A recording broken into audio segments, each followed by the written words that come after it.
Hello everyone, my name is Bhavna Singh. I am working as an assistant professor at St. Andrews Institute of Technology and Management, Gurgaon. This is an online tutorial on software engineering. So let's begin with today's session.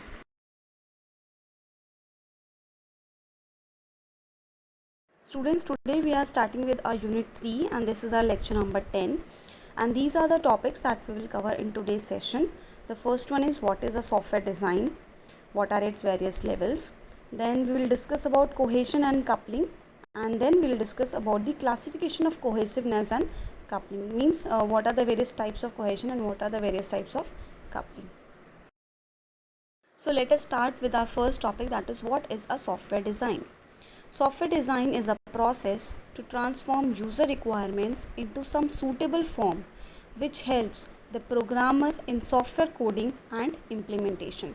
That means whatever requirements we have taken from the customers or whatever information we have gathered from the customer, we make a document on the basis of that, which is also known as an SRS, and we mention all the requirements of the customers in that particular SRS, and on the basis of that SRS we'll be able to design a architecture, or you can say we'll be able to design a blueprint for the entire development process.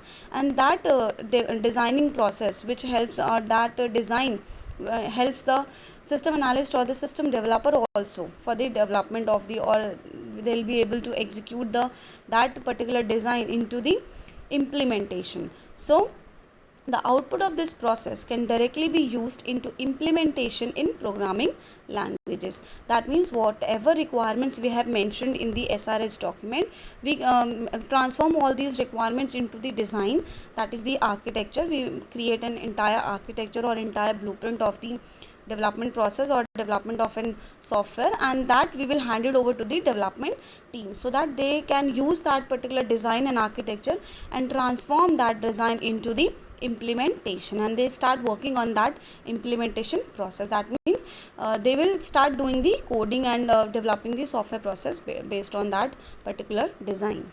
So in short, we can also say that designing occurs after the gathering of requirements from the customers. So the first process is the requirement gathering and the second process is the software design.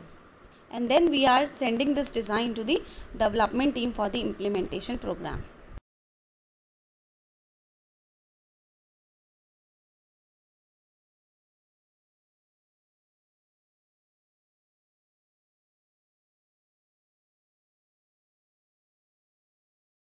Now these are the various levels at which the designing process of the software is conducted or it takes place.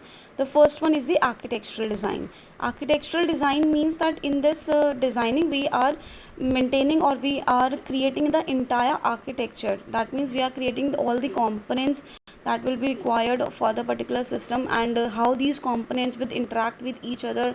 All these things are identified, and the designers, they also get the idea of what will be the proposed solution for the particular domain in order to develop these kinds of software. Then the next level, we have the high level design. In high level design, what we do, that whatever components that we have identified in the architectural design, we break those components into some unit, or you can say some more modules, and then we depicts their interaction with each other. So this high level design, it focuses on how the system along with all its components, it can be implemented in this, so that we'll be able to make different modules and we'll be able to show their interaction between these modules. Then the next, we have the detailed design. Now this designing phase, it deals with the actual implementation part, of which the system is seen, and of all its systems and subsystems, how they will interact, and all these designing phase or all these detailed designing towards the modules, and how they will be implemented practically, and what will be their logical structure of each module, and what will be the interface that will provide to interact with each module. So all these designing or all these designing in detail is done at this level. That means at architectural level, we are only identifying the components and how they will be interact to each other. Then at the high level design, we go one step further, and in that we break all these components and divide them into single modules, and then start focusing on how these components will be implemented or how these components can be built. Then at the detailed design level, we start with the actual implementation of the entire system. Now we will discuss the concept of coupling. What is a coupling? Coupling is a measure that defines the level of interdependability among modules of a program. It is the strength of interconnection between modules, and it is the measure of degree of interdependence between modules. That means this coupling, it occurs between modules, between two or more modules, and it shows the how these modules are dependent on each other, or how these modules are related to each other, and what is the strength of their relationship between modules and how they are interacting with each other. So this dependence between these modules is depicted by this coupling. For example, if we say that two modules are highly coupled, that means they are strongly dependent on each other, and they are dependent by passing calls and passing data. So they are strongly dependent on each other. And the modules that have loosely coupled, that means they are not dependent on each other. So if we want to make a better program, in that it should be loosely coupled. So our main aim is to keep the degree of this coupling, or to keep this interdependence between these modules as low as possible, and we can maintain this, or this low degree of coupling can be achieved if we eliminate unnecessary relationships between these modules, or we reduce the number of data passing or data parameters passing or data calls between these modules. So this will be decreased, or this will be achieved by doing all these necessary things. So in short, we can also say that by coupling we are showing the relationship, or we are showing the interconnection between two or more modules. Now this figure is depicting the representation of the coupling between two or more modules. Suppose there are four modules, and these modules are loosely coupled. In the first figure you can see that they are loosely coupled. That means they are not dependent on each other, and if they are dependent, then the dependency is very less. So this design is a good design as compared to the highly coupled, because you can see in this highly coupled the modules, there are many dependencies between these modules, and they are dependent on each other. They are strongly interconnected with each other. So a good design must have a loosely coupled modules as compared to the highly coupled, because in that the interdependence between all these modules will be low as compared to the highly coupled. So it is strongly recommended that the modules, or the good design, is the one that has the low coupling. And the design with high coupling, it will have more chances of having more and more errors. So therefore, when the development process starts, the developers, they start to maintain as much as low coupling as possible.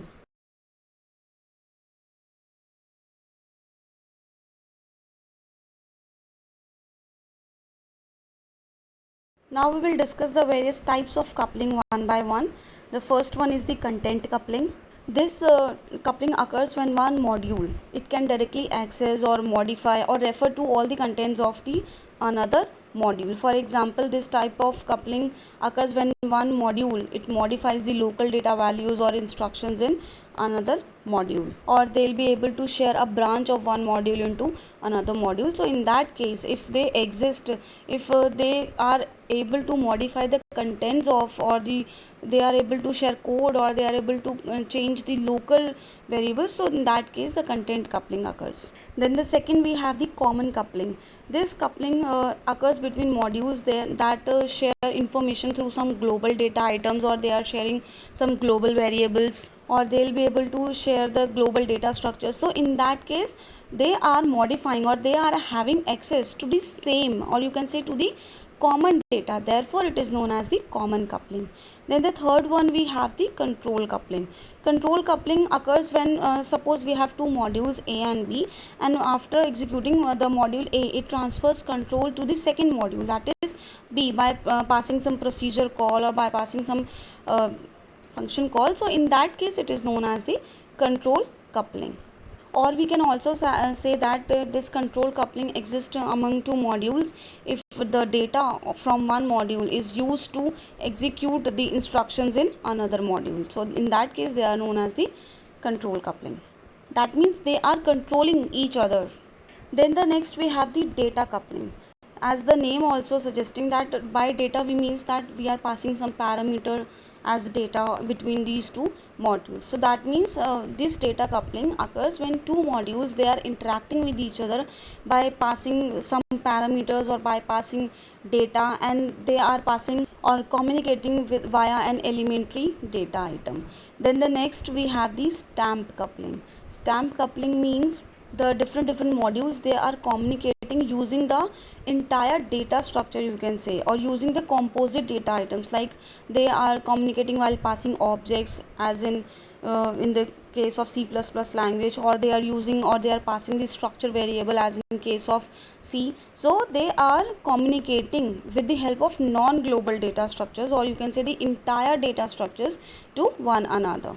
So by all these types of coupling we are able to see that how the modules they interact with each other, and when these modules are become a single component, then it will be able to see that how these are interacting with each other or how they are interdependent on each other. Now the next concept is what is a cohesion. Cohesion is a measure that defines the degree of interdependability within elements of a module. The greater the cohesion, the better is the program design. It is the concept which tries to capture the relation between elements of the same module.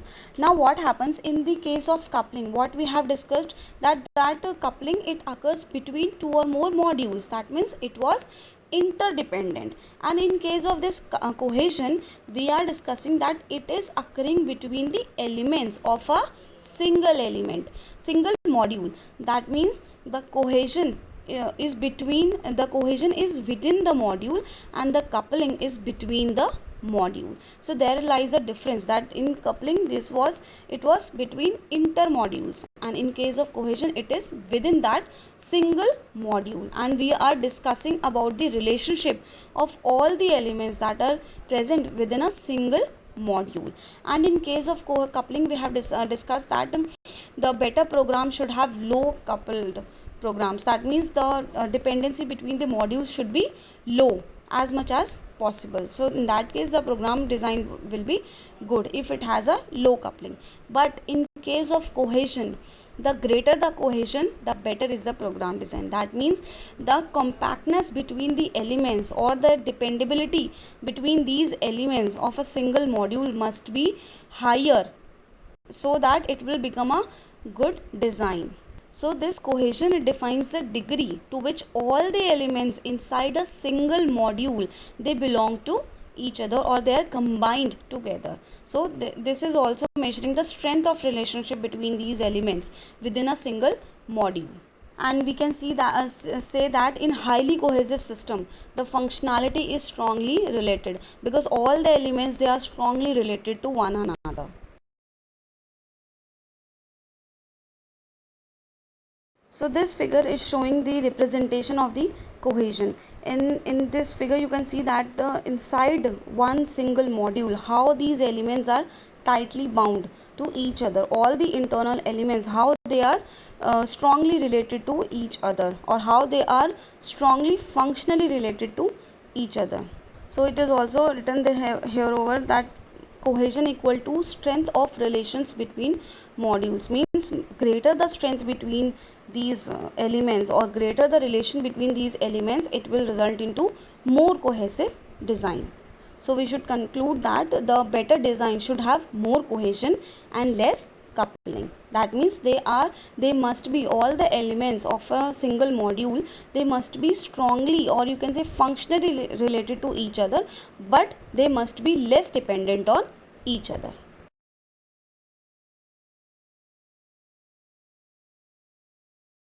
Now we will discuss the various types of cohesion one by one. The first one is the coincidental cohesion. So this type of cohesion, it exists between modules that contain instructions or that contains functions that have a little or no relationship to each other. For example, we have to check validity and print. So this is a single component within two parts, and this it is not good first because such modules are not easy to understand, and it is an unplanned or random cohesion which might be the result of breaking the program into smaller modules, because we have to break them into simpler components, so for the ease of understanding and for the ease of use. So this is the very loosely cohesive, or you can say very loosely related to each other. Then the second we have logical cohesion. In this a module, it is said to be logically cohesive if of all the elements that is present inside that module, they are performing a single operation, or they are performing a simple operation. For example, all the elements, they are performing the error handling, or all of them are performing data output and data input. So all these operations which are similar, they are performing the all the elements, they are performing all these similar operations inside the single module. So they are logically related to each other because they are working on the similar logical data. Then we have the next one is the sequential cohesion. In sequential cohesion, that means elements are performing in a sequence way. That means the elements of a module from different part of the sequence, and the output of one element is serving as an input to the next element in the sequence. So they are performing the entire operations in the sequence. For example, we have to calculate the total marks of a student in order to provide the result. So what we do, we require the individual subjects marks also, and addition of all these marks into a particular format, so that we'll be able to calculate the total of all these subjects. So this is a sequential cohesion. Then the next type is the temporal cohesion. In temporal cohesion, it contains a single module. It contains all the elements that are related to the fact that they all the task and all the elements, they operate, all they execute all the tasks at the same time. So all the elements of the module, they are organized in such a way that they are processed at this similar point of time, or they are responsible for executing the task at the same time. Then the next type we have the procedural cohesion. That means it in this procedural cohesion, a particular sequence of steps or a procedure has to be followed in order to complete a particular task or in order to achieve an objective. So in this procedural cohesion, what happens that all the elements, they process or they perform all the functions inside the module as a part of a certain sequence of steps. For example, we are writing a algorithm for decoding a message. So in algorithm, what happens, we follow a sequence of steps, and we follow all the steps one by one. So this is a example of procedural cohesion. Now the next we have the communicational cohesion. In communicational cohesion, all the tasks of a module, they refer to or they update the similar data structures. For example, the set of functions that is defined on an array or a stack. So they are updating the similar data structure. That means they are communicating with each other.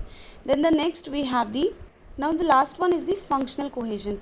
In functional cohesion, all the elements inside a module, they are grouped together because they all are working together in order to cooperate to perform a single function, and they are performing a single function. So this is the one of the best, you can say best cohesion, as because all the modules or all the elements inside a module, they are performing a single specific function, and they are providing the highest degree of cohesion.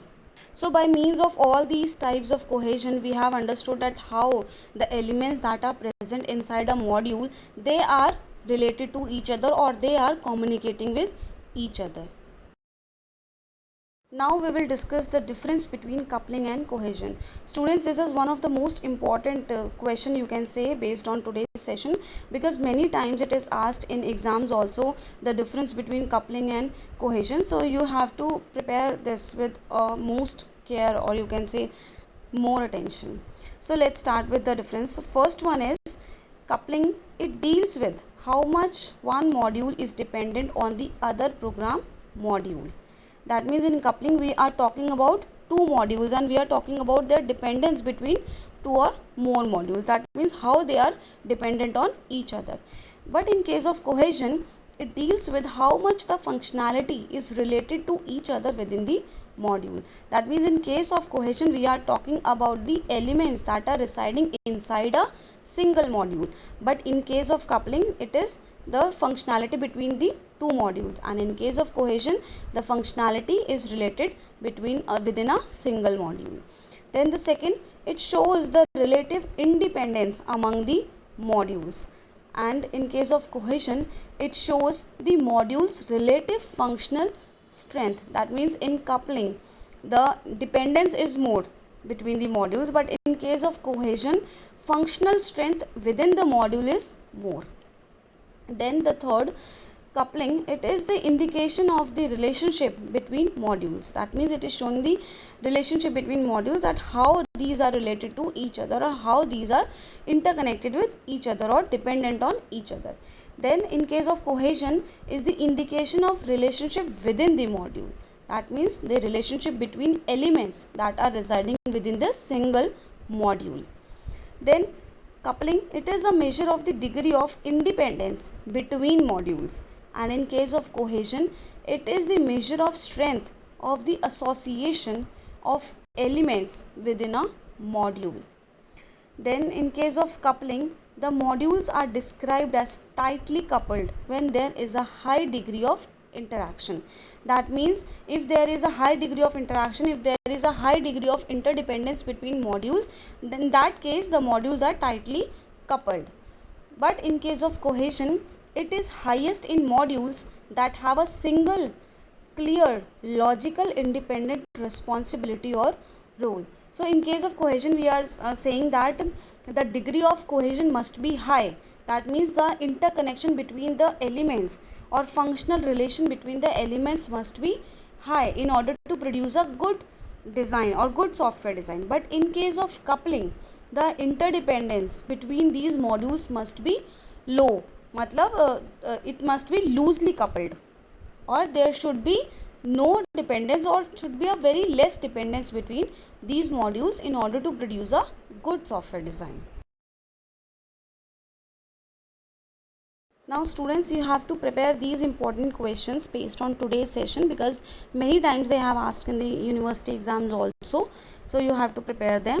The first one is, why software design is important in the development of software.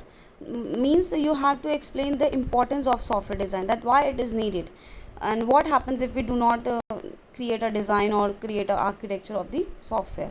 Then the next question is, explain how cohesion and coupling are classified. In this question, you have to first explain what is cohesion and what is coupling, and then you have to start with explaining categories of each of cohesion and coupling.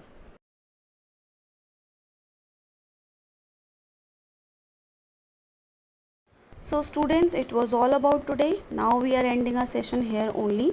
I hope you have understood the concepts well of cohesion and coupling. So in the next session, we will start with the functional oriented and object oriented design. Till then, you all take care of yourselves and keep learning. Thank you so much for watching.